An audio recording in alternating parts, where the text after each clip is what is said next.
Hello there everyone, thank you for joining us today on one of our how-to guides. Still bearing in mind that the month of May, focusing on our flower of the month, which is peony, today I'm going to put a wedding bouquet together using peonies.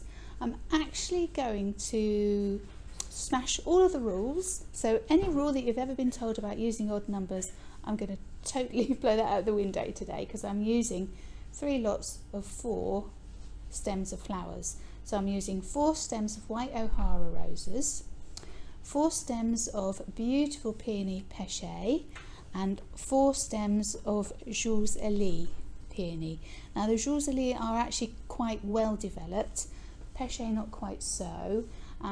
The garden roses are, I'd say, in between being fully developed and bud form, so medium. So yeah, 4 stems of each of those. I've stripped all of the foliage, or most of the foliage, to create this bouquet because it's going to be a non-foliage bouquet suitable for a wedding. The sundry items that I'm using, the usual floristry box, toolbox, so I've got twine, 12mm anchor tape. This is a 38mm wide cream satin ribbon. You probably do need a decent pair of sharp scissors actually to cut your ribbon, because I don't know if you're like me, but my florist scissors, poor things, get used for cutting everything, wires, tape, you name it. So it doesn't lend themselves terribly well to cutting ribbon, it tends to chew it rather than cut it. So keep yourself a nice pair of scissors aside for your ribbons. So that's your ribbon scissors. And then I've just got some pearl headed pins. So I'm going to put this together for you.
joining us today. I hope you've enjoyed our hand-tied demonstration using garden roses and peonies.